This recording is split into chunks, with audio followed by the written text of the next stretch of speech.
যেহেতু আমরা AP development নিয়ে কাজ করছি, সো আমাদের এপিগুলো টেস্ট করার জন্য আমাদের মাস্ট একটা এপি টেস্টিং ক্লায়েন্ট লাগবে। কারণ আমাদের সবগুলো কাজ হয়ে গেছে জেসন রেসপন্সের উপর। আমরা কোনো ব্লেড নিয়ে কাজ করবো না, আমাদের লারাবেলকে আমরা ইউজ করবো হচ্ছে জেসন রেসপন্স দেওয়ার জন্য, অর্থাৎ এপি নিয়ে কাজ করার জন্য।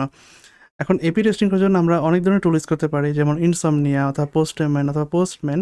কিন্তু এই প্রজেক্টে আমি পোস্টম্যান প্রিফার করি, কারণ হচ্ছে not only API test, postman দিয়ে আমরা আরও অনেক কিছু করতে পারি। যেমন আমরা যে পোস্টম্যান এখানে অর্গানাইজ করে জাস্ট ওদের সিস্টেম ফলো করে এখানে রাউটগুলোকে সেভ করে রাখি, ওরা জাস্ট একটা ডকুমেন্টেশন জেনারেট করে দেবে। তারপর পোস্টম্যানে কুকি নিয়ে কাজ করা খুব ইজি, যেটা আমাদের পরবর্তীতে লাগবে। ডকুমেন্টেশন কীভাবে ক্রিয়েট করতে আমি আপনাকে দেখাচ্ছি, একটা এক্সাম্পল দেখাচ্ছি। আমি এখানে ওয়ার্কপ্লেস থেকে আমি যদি আমাদের টেক ডেরিতে যাই, এখানে আমি জাস্ট একটা ওয়ার্কপ্লেস ক্রিয়েট করেছি এবং এখানে একটা ফোল্ডার ক্রিয়েট করেছি। ফোল্ডার করে প্রত্যেকটা অর্গানাইজ করে রেখেছি, যা সেভ করে রেখেছি। যেমন ধরেন গেট কারেন্ট ইউজার, রেজিস্ট্রেশন। এখানে আমি জাস্ট ডকুমেন্টেশন ট্যাব থেকে কী কী অ্যালাউড পেলোড আছে, তারপর কী কী রিকোয়ারমেন্ট আছে সেটা লিখে দিয়েছি। দ্যাটস ইট, জাস্ট এটুই করেছি এবং সে একটা ডকুমেন্টেশন সাইট জেনারেট করে দিয়েছে। আমি এখান থেকে জাস্ট পাবলিশ ডকুমেন্ট ক্লিক করেছিলাম, অ্যান্ড ভিউ ডকুমেন্টেশন দিলে ডকুমেন্টেশন দেখাবে, কারণ আমি অলরেডি পাবলিশ করে ফেলেছি। এটা করার পরে সে যা করেছে, আমাকে একটা হোল একদম full feature documentation site generate করে দিয়েছে। আমি আপনাকে দেখাচ্ছি। এই যে এই টেকডি ডকুমেন্টেশন সাইটটা, আমি জাস্ট আমার কিছুই করতে হয় নাই, আমি পোস্টম্যানে অর্গানাইজ করে ফোল্ডার ক্রিয়েট করে তারপর এরকম জাস্ট মার্কডাউন লিখে দিয়েছি। একদম ফুল ফিচার্ড একটা স্ট্যান্ডার্ড এপি ডকুমেন্টেশন সাইট যেমন হওয়ার কথা, ওই রকম একটা সাইট জেনারেট করে দিয়েছে। রাইট। তো এই পোস্টম্যান ইউজ করার উদ্দেশ্য হচ্ছে এরকম, জাস্ট আমরা যে এপিআই টেস্ট করবো তা না, একটা স্ট্যান্ডার্ড এপিআই কীভাবে লিখতে হয়, একটা স্ট্যান্ডার্ড এপিআই ডকুমেন্টেশন কীভাবে লিখতে হয়, সেখানে কী কী ধরনের জিনিস থাকতে পারে, যেমন একটা পোস্ট মেথড, তারপর এখানে অ্যালাউড কী কী পেলোড আছে, তারপর পসিবল কী কী এরর হতে পারে, এইগুলো যে থাকা উচিত বা এগুলো যে আমাদের শেখা উচিত, সেইটা নিয়ে কাজ করার জন্যই আমি এই পোস্টম্যানটা চুজ করেছি। অলরাইট, তো চলুন শুরু করা যাক। আমি এখানে একটা ওয়ার্ক প্লেস ক্রিয়েট করে নিয়েছি লার্নাক্সট, আপনি একটা ওয়ার্ক প্লেস ক্রিয়েট করে নিতে পারেন। প্রথমত আমি একটা কালেকশন ক্রিয়েট করছি, কালেকশনের নাম দিলাম রেডিট। তা আপাতত যখন যেহেতু আমরা অথেন্টিকেশন নিয়ে কাজ করছি, বাই দ্য ওয়ে এটা চেঞ্জ করতে আমার মনে নেই, দেখানোর জন্য করেছিলাম। এটার নাম দিলাম অথ প্রিফিক্স, আর এই সামনের অংশ আমরা উপরে ইম্পোর্ট করতে পারি। আপনি যদি পোস্টম্যান ইউজ করেন তাহলে জাস্ট রিপ্লেস উইথ ইম্পোর্ট করে ফেলবে। অলরাইট, এখন আমরা যদি আমাদের একটা রাউট ডিফাইন করতে টেস্ট করতে চাই এখানে, তার আগে একটা ফোল্ডার নিয়ে নিই এখানে, যেহেতু এগুলো অথেন্টিকেশন রিলেটেড, সো আমি একটা অথেন্টিকেশন নামে একটা ফোল্ডার নিয়ে নিচ্ছি এখানে, অথেন্টিকেশন। অ্যান্ড দেন এটার ভিতরে আমরা একটা করে আমাদের রিকোয়েস্টগুলা বা ইন পয়েন্টগুলা এখানে টেস্ট করবো। তো প্রথমত আমি ডিফাইন করি হচ্ছে রেজিস্টার বা ক্রিয়েট নিউ অ্যাকাউন্ট অথবা রেজিস্টার ইউজার নাম দিলাম। অ্যান্ড দেন এখানে আমাদের রাউটটা হবে, আমাদের রাউট ছিল api.reddit.test/auth/register। এটাতে যদি আমি সেন্ড রিকোয়েস্ট পাঠাই, সেন্ড দিই, এখানে দেখতে পাচ্ছি আমাকে HTML দিচ্ছে। এখন একটা কথা, এটা এটা অবশ্যই পোস্ট হবে সেটা বুঝতে পারছি, বাট আমরা কিন্তু ইররগুলো এইভাবে চাচ্ছি না, এরকম HTML ফরম্যাটে যাচ্ছি না। বাই ডিফল্ট লারাবেল যে কাজটা করে, আমাদের সবগুলো ইরো সে সেশনে সেট করে এবং সেশন থেকে হচ্ছে আমাদেরকে ওই যে ওদের যে ব্লেডের হেল্পার আছে @error ওইভাবে নিতে হয়। বাট আমরা যখন এপিআই নিয়ে কাজ করবো, আমরা কিন্তু এইভাবে চাই না, আমরা চাই যাই দেখ না কেন সে আমাকে একটা জেসন ফরম্যাটে দেবে। এখানে দেখতে পাচ্ছি আমাদের স্ট্যাটাস কোডটা খুব সুন্দর করে দিয়েছে, স্ট্যাটাস 405, দ্যাটস গুড। 405 মানে হচ্ছে মেথড নট অ্যালাউড, সেটা ঠিক আছে, বাট আমরা ইরোডটা কিন্তু এইভাবে চাচ্ছি না। তো আমরা যদি লারাবেলকে বলতে চাই যে ইরোডটা আমি এইভাবে চাই না, ইরোডটা আমরা জেসন ফরম্যাটে চাই, তাহলে যেটা করতে হবে জাস্ট হেডারে যেতে হবে, আমাদের রিকোয়েস্ট পেলোডে আমরা রিকোয়েস্ট যেখানে পাঠাচ্ছি সেখানে হেডারে গিয়ে জাস্ট আমাদের লিখতে হবে অ্যাকসেপ্ট। আমরা শুধুমাত্র অ্যাকসেপ্ট করতে চাই অ্যাপ্লিকেশন/জেসন। এখন যখন আমরা রিকোয়েস্ট পাঠাবো, আমাদেরকে যাই রুট দেখ না কেন এরকম জেসন ফরম্যাটে পাঠাবে। সো আমরা বুঝতে পারলাম the get method is not supported for this route. এই রাউটের জন্য গেট মেথড সাপোর্টেড না, আমাকে সেই রুটে দিচ্ছে এবং স্ট্যাটাস কোড দিচ্ছে 405। সো আমরা জানি এটার জন্য পোস্ট হবে, তো পোস্ট রিকোয়েস্ট দিলাম, এমটি দিচ্ছে, ব্ল্যাঙ্ক দিচ্ছে। কারণ কি? কারণ হচ্ছে আমাদের রেজিস্টার যে কন্ট্রোলার ছিল সেখানে আমরা কিছুই লিখিনি। সেখানে কিছু লেখার আগে আরেকটু কাজ করে নিতে চাই। আমরা যেহেতু এখানে অনেক রাউট লিখবো এবং আমরা ডকুমেন্টেশন জেনারেট করবো, এবং প্রোডাকশনের জন্য আমরা যদি আমরা চাচ্ছি এটা ডিফারেন্ট হইতে পারে অথবা লোকালের জন্য ডিফারেন্ট হতে পারে, এই ধরনের ইনভায়রনমেন্ট সুইচ করে সিস্টেম করতে চাই, তাহলে আমরা যেটা করতে পারি এইটুকু একটা ইনভায়রনমেন্ট ভেরিয়েবলে আমরা স্টোর করে নিতে পারি। তো আমি যেটা করতে পারি, এখান থেকে ইনভায়রনমেন্টে গিয়ে এখানে ইনভায়রনমেন্টের সাথে আইকন দেখতে পাবেন, নতুন একটা ইনভায়রনমেন্ট ক্রিয়েট করবো। আমি এখানে ইনভায়রনমেন্টের নাম দিলাম লোকাল সার্ভার অ্যান্ড একটা এনভায়রনমেন্ট ভেরিয়েবল নিব, যেমনটা ঠিক আমরা লারাভেলে অথবা ফ্রন্ট এন্ডে নিব ডট ইএনভি থাকে, এটা হচ্ছে আমাদের পোস্টম্যানের এনভায়রনমেন্ট। তো আমি নাম দিলাম এপিআই, তারপর ভ্যালু দিলাম http আমাদের এপিআই ডট রেডিট ডট ড্যাপ, এটাকে সেভ করে নিলাম। এখন আমরা এনভায়রনমেন্টটা সুইচ করে নিলাম লোকাল সার্ভার। এখন জাস্ট আমরা এইটুকু রিপ্লেস করে দিয়ে এখানে দিব হচ্ছে এপিআই। এইভাবে আমরা এনভায়রনমেন্ট ভেরিয়েবলগুলো ইউজ করতে পারি। আপনি এখানে হোভার করে দেখতে পাবেন ভেরিয়েবলটা দেখতে পাচ্ছেন এপিআই ডট রেডিট ডট ড্যাপ, সরি এটা ড্যাব হবে না, ড্যাবটা হইতে পারে প্রোডাকশনে, এটা হচ্ছে আমাদের API dot Reddit dot test, এটা হবে। এখন যদি আমরা রিকোয়েস্ট পাঠাই সেই সেম জিনিসই পাবো, কারণ আমরা রেজিস্টার রাউটে রেজিস্টার কন্ট্রোলার কিছুই লিখি নেই। তো এই রিকোয়েস্টটা ধরার জন্য আমাদের যা করতে হবে সেটা হচ্ছে রিকোয়েস্ট ক্লাস ইউজ করতে হবে। এই রিকোয়েস্ট ক্লাসটা রিকোয়েস্ট, আমাদের রিকোয়েস্ট ইনস্ট্যান্স ভেরিয়েবল নিতে হবে একটা রিকোয়েস্ট। এখানে আমরা সবগুলো রিকোয়েস্ট দেখতে পাবো। রিকোয়েস্ট আমরা কয়েকভাবে ধরতে পারি। রিকোয়েস্ট যদি অল দেই তাহলে আমরা আমাদের রিকোয়েস্টের সাথে যা যা পাঠাবো, যে পেলোডটা পাঠাবো পুরোটাই আমরা পেয়ে যাবো এখানে। দেন দিলাম রিটার্ন, এখানে রিকোয়েস্টের বডি সেন্ড করলাম একটা জেসন বডি, পুরোটাই আমরা দেখতে পাবো এখানে। ধরেন নেম, ইউজার নেম, এই পুরোটাই কিন্তু আমরা দেখতে পাচ্ছি। বাট আমরা যদি চাই যে সব কিছু দেখবো না, আমরা দেখবো শুধুমাত্র নেম, সেটাও পসিবল, অনলি নেম। এখন আপনি যাই দেন না কেন শুধুমাত্র নেম নেবে। অর্থাৎ আরও একটা বিষয় আছে যে আপনি সব নেবেন শুধুমাত্র অ্যাকসেপ্ট নেম, আপনি শুধু নেম নেবেন না, বাকি সব নেবেন। রাইট, দেখেন নেম নেই, ইউজার নেম নিচ্ছে। আমি যদি এখানে অন্য কিছু দিতাম, সাপোজ এক্স ওয়াই, যাই দিই না কেন সব কিছু নেবে, শুধুমাত্র সে নেম নেবে না। ওকে, এখন আমরা তো এখানে অনেক কিছু পাঠাবো। আমরা কি পাঠাবো, আমরা ইউজার নেম পাঠাবো, ইমেল পাঠাবো, পাসওয়ার্ড পাঠাবো, কনফার্ম পাসওয়ার্ড পাঠাবো। এই রিকোয়েস্টগুলোকে তো ভ্যালিডেট করা দরকার। ইউজার যাই খুশি তার যদি পাঠাতে পারে তাহলে তো প্রবলেম, আমাদের অ্যাপ্লিকেশন ক্র্যাশ করতে পারে বা বিভিন্ন রকম সমস্যা হতে পারে। রিকোয়েস্টটা কি পাঠাবে সেটাকে যদি আমরা একটু রেস্ট্রিক্ট করতে চাই, সেটাকে একটা রুলে নিয়ে আসতে চাই, তাহলে আমাদের যেটা করতে হবে এই রিকোয়েস্টটাকে ভ্যালিডেট করতে হবে। রিকোয়েস্টটাকে ভ্যালিডেট করার জন্য কী করতে হবে, এই রিকোয়েস্টের ভিতরে আমাদের কাছে একটা মেথড আছে, সেটা হচ্ছে ভ্যালিডেট। এটার ভিতরে একটা অ্যারে হবে, অ্যান্ড দেন এইটার ভিতরে আমাদের রিকোয়েস্টে কি কি রুল আমরা অ্যাপ্লাই করতে চাই সেটা আমাদেরকে একটা করে দিতে হবে। কীভাবে রুল দিব, যেমন ধরেন নেম, এই রুলের ভিতরে দিতে হবে এইভাবে রিকোয়ার্ড, তারপর ধরেন দিলাম ইউজার নেম রিকোয়ার্ড। এখন যখন এই নেম অ্যান্ড ইউজার নেম না পাবে তখন সেটা ইরোর দেবে। তখন দেখি কিছুই দিলাম না, দেখুন ইরোর দিচ্ছে কীভাবে, স্ট্যাটাস কোড 422 আনপ্রসেসেবল এন্টিটি, এবং আমাকে নেম রিলেটেড একটা ইরো দিচ্ছে, তারপর ইউজার নেম রিলেটেডও একটা ইরো দিচ্ছে। অলরাইট, এখন এইখানে কি কি হইতে পারে সেটা যদি আপনি জানতে চান তাহলে আমরা জাস্ট চলে যাবো হচ্ছে লারাভেলের ডকুমেন্টেশনে। আপনি যদি সার্চ দেন লারাভেল রিকোয়েস্ট ভ্যালিডেশন এরকম যদি সার্চ দেন, এইখানে আপনি পেয়ে যাবেন অ্যাভেলেবল ভ্যালিডেশন রুলস লিখে যদি এখানে সার্চ দেন, এখানে আমি কনক্লাভ দিয়ে সার্চ দিলাম, এই যে অ্যাভেলেবল ভ্যালিডেশন রুলস, এইগুলো আপনি সবগুলো আপনি অ্যাপ্লাই করতে পারবেন এইখানে। এখন এখানে যদি মাল্টিপল ভ্যালিডেশন রুল অ্যাপ্লাই করতে চান, আমি দেখালাম এখানে রিকোয়ার্ড, আপনি আরেকটা অ্যাপ্লাই করতে চান, আইদার আপনাকে এরকম পাইপলাইন দিতে হবে, pipe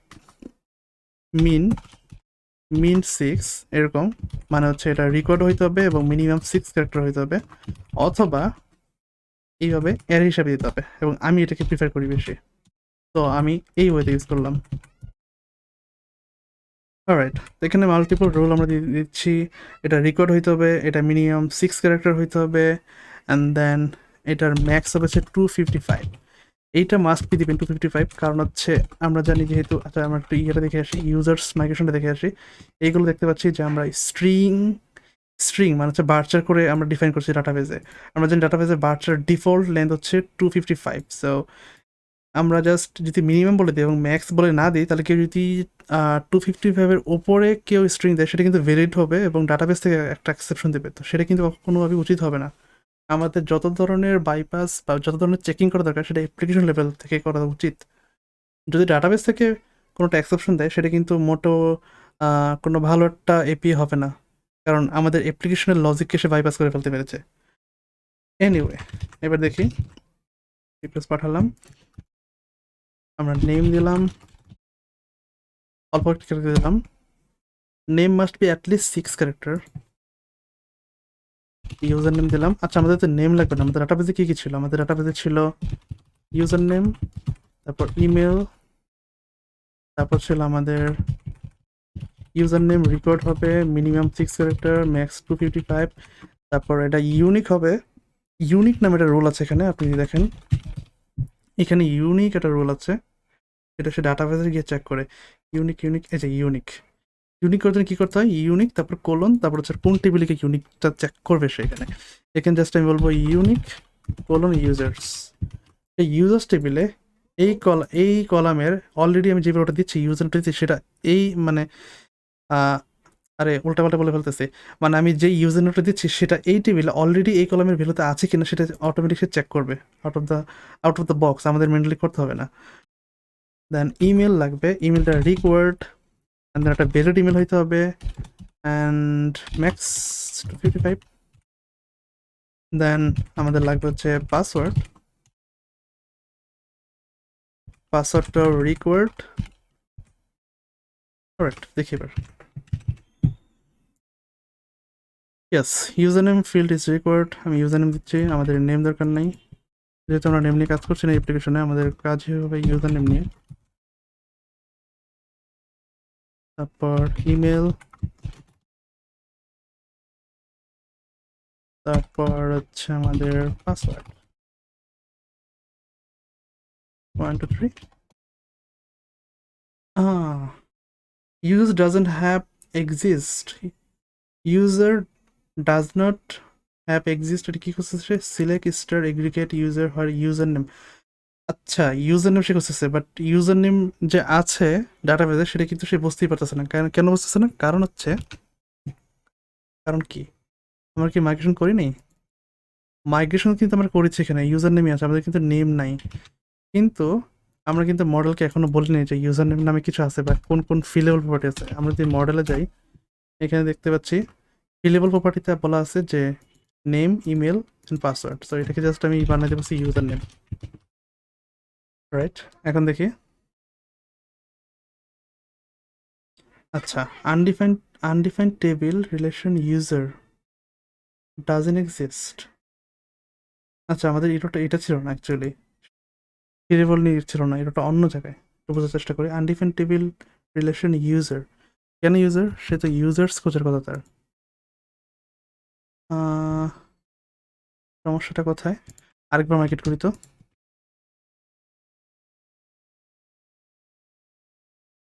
O, I got it, ইরোটা কোথায়? I got it. যাই হোক, ভালো হয়েছে টিউটোরিয়াল এরকম ভুল করা ভালো, যাতে করে পসিবল কী কী ভুল হতে পারে আপনারা বুঝতে পারেন। এখানে আমি দিয়েছি কি দেখেন, ইউনিক ইউজার, মানে আমি তাকে বলছি যে তুমি গিয়ে ইউজার নামের টেবিল আছে সেই টেবিলের ভিতরে তুমি খোঁজো, কিন্তু ইউজার নামে তো কোনো টেবিলই নেই। আমার এখানে দিতে হবে হচ্ছে ইউজার্স, এখানে ইউজার্স দিতে হবে। That's why it's not working.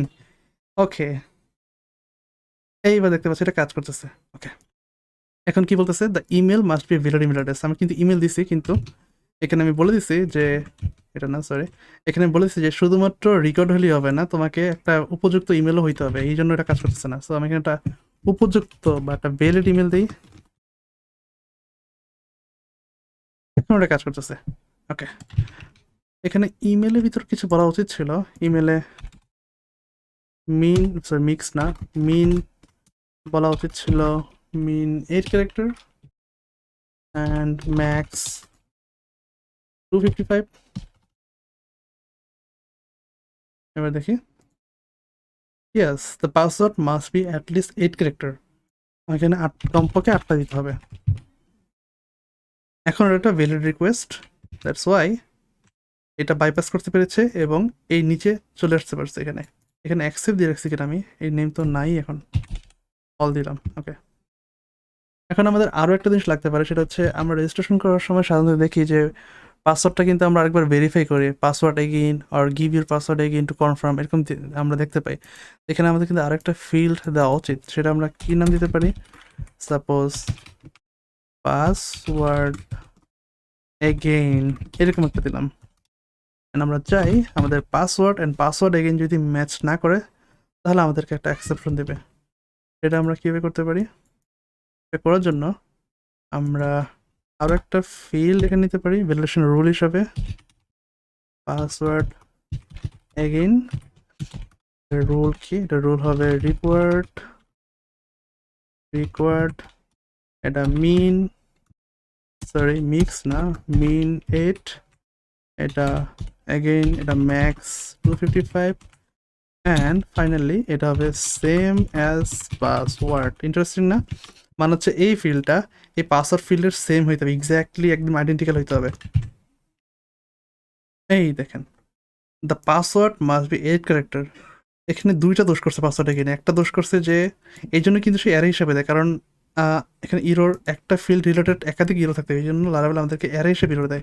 যদি কিছু না দিতাম দেখেন, আমার কাছে প্রথম মনে হচ্ছে যে এরকম অ্যারে দেয় কেন, একটা ফিল্ড দিতে পারতাম, বাট একটা ফিল্ডের যে একটাই দোষ থাকবে তা কিন্তু না, একাধিক দোষ থাকতে পারে, এই জন্য অ্যারে হিসেবে দেয়। ওকে, এখানে প্রথম দোষ হচ্ছে the password again must be at least a character, প্রথম দোষ। অ্যান্ড সেকেন্ড দোষ হচ্ছে the password again and password must be match. Okay, তো আমি আবার এখানে একটা বড় দিলাম, প্রথম দোষটা আমি অতিক্রম করলাম, তাও কিন্তু আরেকটা দোষ রয়ে গেছে এখানে, the password again and password must match. Okay, match করে দিলাম, ম্যাচ হয়ে গেল, অ্যান্ড আমার রিকোয়েস্ট ইজ ভ্যালিড। আচ্ছা, তো আমি এইভাবে করতে পারি, কিন্তু আমি আরও একটা ওয়ে আপনাদেরকে দেখাবো, সেটা হচ্ছে আপনাদেরকে এরকম বারবার করতে হবে না, মানে ম্যানুয়ালি করতে হবে না। আপনি যদি করতে না চান, এটা আমাদের কাছে আরেকটা ওয়ে আছে, সেটা হচ্ছে কনফার্ম এরকম। এই কনফার্ম দিলে কি হবে, আপনি যখনই কোনো একটা ফিল্ডে ভ্যালিডেশন রুলের মধ্যে কোনো একটা ফিল্ডে আপনি কনফার্মড লাগাবেন, তখন লারাবেল এক্সপেক্ট করবে আপনার কাছে আপনি এরকম আরও একটা ফিল্ড প্রোভাইড করবেন। আপনি যেই ফিল্ডে দিয়েছেন, আপনি দিয়েছেন পাসওয়ার্ড, সেই পাসওয়ার্ডের ভিতরে পাসওয়ার্ড আন্ডারস্কোর কনফার্মেশন এইরকম। ওকে, যেমন ধরুন আপনি কনফার্মড অ্যাপ্লাই করেছেন নেমের মধ্যে, যদিও যেটা কোনোভাবে মেক সেন্স করে না, জাস্ট দেখানোর জন্য করতেছি এখানে, the user name confirmation doesn't match. তো সে আপনার কাছে এক্সপেক্ট করছে আপনি এরকম আরও একটা ফিল্ড দেবেন, ইউজার নেম আন্ডারস্কোর কনফার্মেশন, এবং এটা অবশ্যই ম্যাচ করতে পারে এর সাথে। যদি ম্যাচ না করে তাহলে এটা এক্সেপশন দেবে, আর যদি ম্যাচ করে নাও ইটস ওয়ার্কিং। সো আমাদের এখানে একটা দরকার নেই কনফার্মড, এটা কেটে দিলাম, অ্যান্ড ইটস ওয়ার্কিং।